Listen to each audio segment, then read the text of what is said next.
Hello and welcome to the Advocates Lounge. This is one of a series of podcasts by members of Deer Street Barristers. My name is Stephen Thornton and I'm a member of Deer Street. This podcast is to focus upon the Public Law Working Group's recent paper of November 2024 on adoption and specifically post-proceedings contact.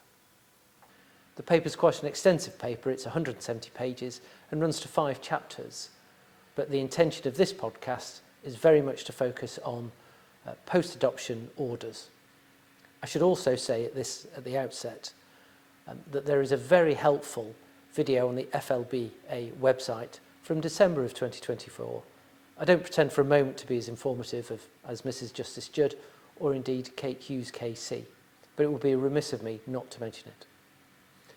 I intend to go through initially the legislative framework, then look at the recommendations within Chapter 1, and then finally conclude with what I hope may be helpful suggestions to the parties when filing their initial evidence and filing their final evidence. Those that practice in children's public law will be well aware that the state's intervention into a child's life can only be permitted once the threshold is crossed, that being the child has suffered or is at risk of suffering significant harm. Following a number of assessments, if the local authority concludes that the child's welfare is not met by being returned to a family member or a parent, and there are no other connected carers, then dependent upon the child's age and circumstances, the local authority may well pursue placement proceedings with a view to finding that child a forever family, being placed with that family, and then ultimately being placed for adoption. That's governed by the Children Act of 1989 and the Adoption Children Act of 2002. Again, practitioners will be more than familiar with, whilst in the duration of the care proceedings, whilst the child is subject to an interim care order, then the local authority has an active duty to promote contact with its parent, and that's subject to Section 34 of the Children Act. However, that duty ceases at the very moment that a final placement order is made. That makes logical sense because the child's future no longer lies back with their parents, there being a determination that the child has suffered significant harm and their welfare interests are met by being placed for adoption. However, at the point of making a placement order, the court does have a duty to consider what contact arrangements should proceed going forwards. That duty is conferred on the court by Section 27 of the Adoption of Children Act of 2002, you will see that reads at Section 27, subsection 4, before the making of a placement order, the court must A. Consider the arrangements which the adoption agency has made or proposes to make for allowing any person contact with the child, and B. Invite the parties to the proceedings to comment on those arrangements.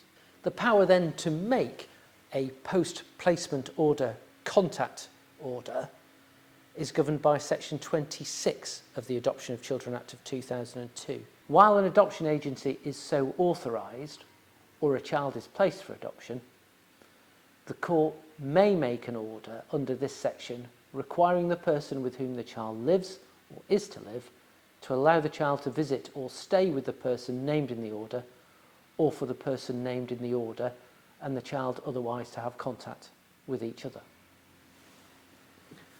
Once a match has been found for the child and placed with their family, then following a period of time, usually around about 6 months, a further set of proceedings will be brought in order to formally place that child for adoption and be subject to an adoption order.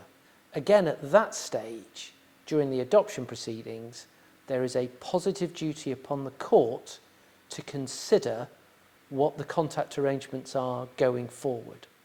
That duty is conferred upon them by Section 46 of the Adoption of Children Act of 2002. The power then to go on and make a post-adoption order, contact order, is Section 51A of the Adoption of Children Act, and I'll read that now. When making the adoption order, or at any time afterwards, the court may make an order under this section. A. Requiring the person in whose favour the adoption order is or has been made to allow the child to visit or stay with the person named in the order under this section, or for the person named in that order and the child otherwise to have contact with each other, or prohibiting the person named in the order under this section from having contact with the child. So you'll see that section 51A has a certain amount of flexibility about it. It's not only the means by which at the point the adoption order is being made, the court has the power to then make a post-adoption contact order, but it's also the vehicle of which future applications can be returned to the court if the child or indeed a parent or interested party is seeking a contact order. You'll also see there that the court has the power to prohibit people from having contact once an adoption order has been made. In summary, at the point when a placement order is made, the court has a duty to consider contact orders subject to section 26 of the Adoption of Children Act. That's quite important because that is likely to set the tone for the court for any future applications that can be made under section 51A during the adoption proceedings. That's a summary of the legislative framework that already exists. In 2002, the President of the Family Division, Sir Andrew McFarland, commissioned a working group subcommittee to consider the process of adoption and how this could be made easier and more proficient. That committee took representations and evidence from a number of interested groups, including CAFCAS, Adult Adoptee Movement and Adoption UK. For a lot of adults who were adopted as children, being adopted imports a lacuna into their own personal history. It gives them difficulty accessing their own personal genealogy. Questions such as who they are and where they come from are not easily answered by the use of letterbox contact or indirect contact, which often can be hit and miss. It's often easily forgotten that upon the making of an adoption order, the child's history by law is changed retrospectively, and that's because of the legislation set out in section 67 of the Adoption of Children Act. That reads as follows: an adopted person is to be treated in law as if born as the child of the adopters or adopter.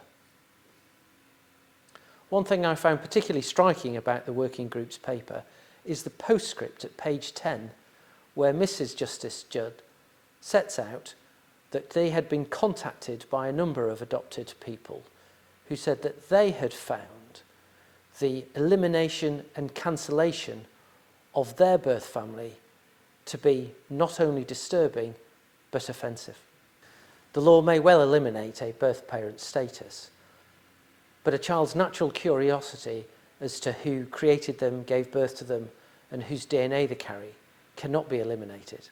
How section 67 is squared in the mind of a 2-year-old who's adopted, but they know their name, they know who their mummy and daddy is, and they know who their brother and sisters are, I simply don't know. Parents are often criticised in court proceedings when they are less than honest, where the truth holds no currency within the household. So what purpose does section 67 serve, and for whom? It's with that background there needs to be now a change in focus as to how to reconcile in the mind of an adopted person their personal history, that is their past and their experiences under their birth parents, with their current situation, that is being an adopted person, often given a new name, brought up in a different part of the country with a new family, in order to reconcile those two facts, to help them understand who they are, to give them then the confidence to move forward in the future. I should say at this stage, there is no change to the law. The legislative framework that I set out at the beginning still exists. It still remains unusual to impose upon an adopter post-adoption contact. Once the court has determined that the placement order is the corrected order, that it is necessary and proportionate and nothing else will do, the focus switches automatically to trying to find that child a forever family. And that process should not be undermined by imposing upon potential adopters post-adoption contact orders.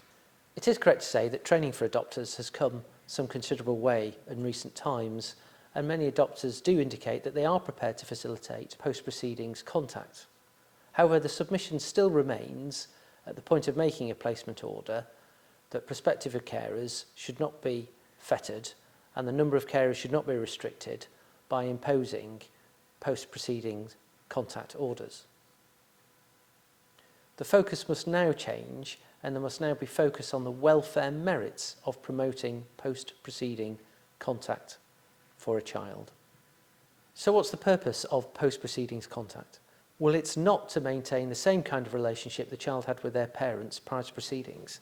After all, there's been a determination that the child has either suffered significant harm or has been at risk of suffering significant harm.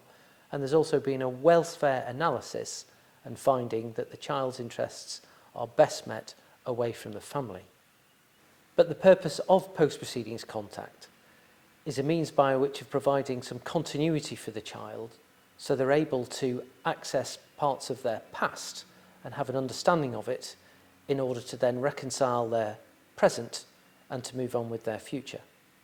There must be a new focus on the welfare merits of post-proceeding contacts for a child, which in due course will lead to a change in the mindset of adopters, who must understand that when adopting a child, that child comes with their own personal history that's often far from ideal, but forms part of their makeup and helps them understand who they are. This new focus must now be led by the local authority, and post-proceedings contact should be considered as early on as the initial evidence, but also form part of the local authority's final care planning.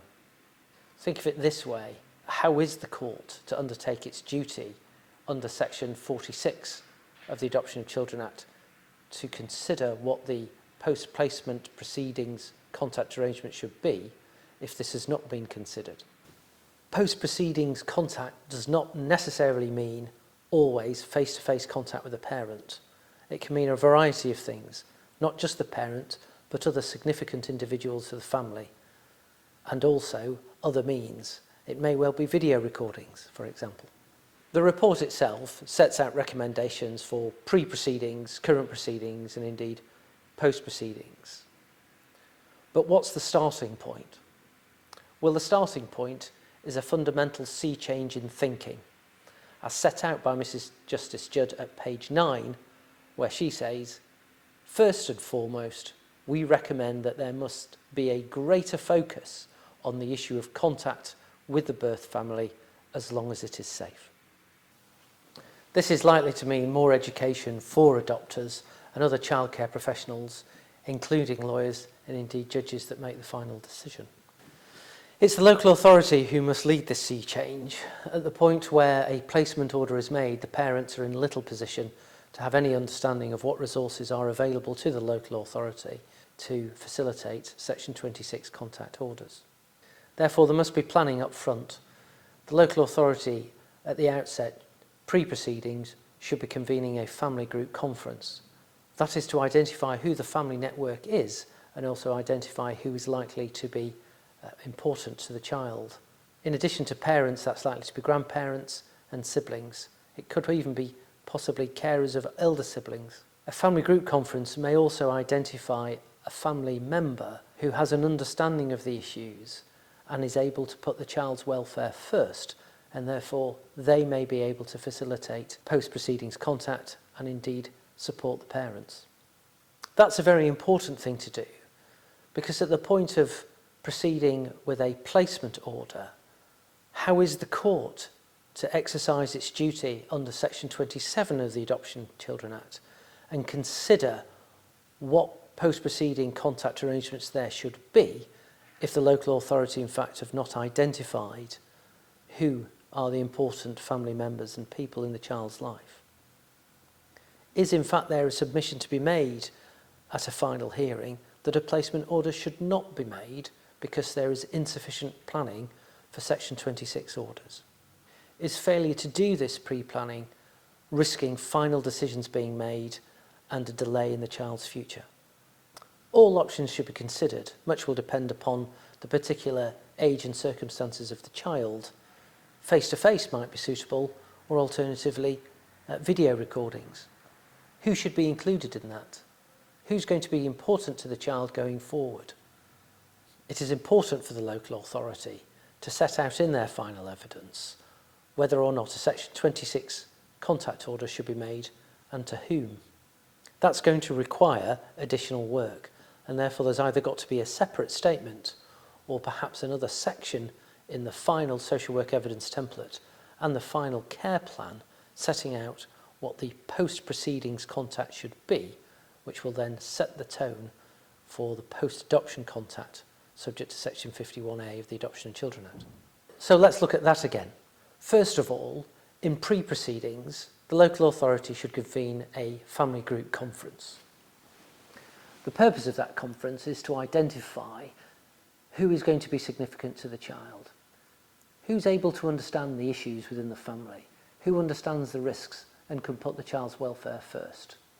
There should be an eco-map of important relationships, and that should be included in the first statement filed by the local authority when issuing proceedings. Early on, there may even be a need to liaise with the adoption social worker. When filing the final evidence, the local authority must now include in its final social work evidence template and its final care plans a paragraph on section 26 contact orders. Again, that's likely to require the input of an adoption social worker. That paragraph should address, firstly, what are the characteristics of the child? What are their vulnerabilities? What's the child's lived experience? Who is the child? And then secondly, who's significant to the child? For example, who has attended all the section 34 contact in the course of the care proceedings? Who's able to support section 26 contact orders whilst not undermining the long-term plan? The views of parents and grandparents and carers and half-siblings and siblings all should be asked of their view as to post-adoption contact, be it direct contact, letterbox contact, and all digital forms. There then needs to be an analysis of the ability of all those mentioned above to in fact engage in this and be able to put the child's welfare first, trying to remember what the purpose of contact is. There then needs to be recommendations as to the type of contact, duration and frequency with all the significant family members that the local authority has identified. That should be done before a match, after the placement order has been made, but before the making of an adoption order, and also after the making of an adoption order. It would be a good idea to exhibit a draft contract support plan also. And lastly, the local authority needs to set out reasons for and against the making of a section 26 contact order. And the parents in their final evidence should address the recommendations in the local authority and indeed identify their own plans for post-placement order and post-adoption contact. Finally, the child's guardian within their final combined analysis should set out the welfare interests of section 26 contact orders, not only for the individuals that the local authority have identified, but also those whom the parent have identified. It is the section 26 contact orders that are highly likely to influence what the section 51A post-adoption contact orders are going to be at the point of making an adoption order.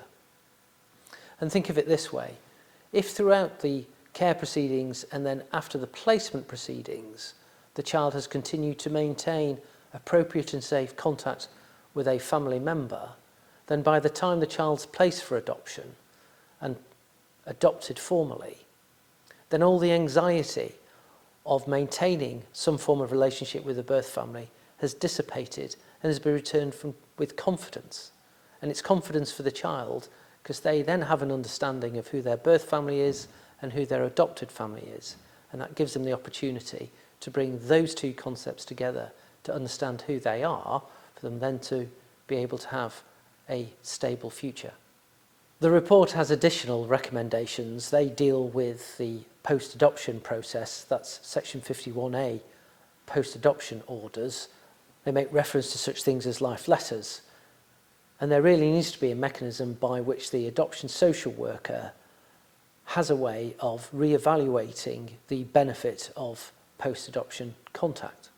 What might be relevant for a child that's placed for adoption when they are a little baby might well be very different from when they're a toddler and even growing up to their teen years. So at the point of making a placement order, if there is no Section 26 contact order, there is frankly going to be little prospect of a Section 51A post-adoption contact order being made. This means there's quite a lot of extra work for the local authority, and it's all up front. It means having difficult conversations, not only with the parents, but with family members. And there may be the perception that this is somewhat of a fait accompli, particularly if the adoption social worker is involved early. However, Section 26 contact orders do mean that the parents can continue to maintain some form of relationship with their child. Ideally, they should meet the adopters. It often helps parents in the course of the care proceedings that they meet the foster carers who are caring for their child. The same principle follows when a child is placed for adoption. Ultimately, the benefit is for the child themselves. It is a continuation of a strand of the child's life so that they can, in time, access that and understand who they are and where they've come from. It means that the child's personal history is not cancelled or eliminated. So thank you very much for watching. I hope you found some of that useful, and do please look out for future episodes of the Advocates Lounge from Deer Street Barristers.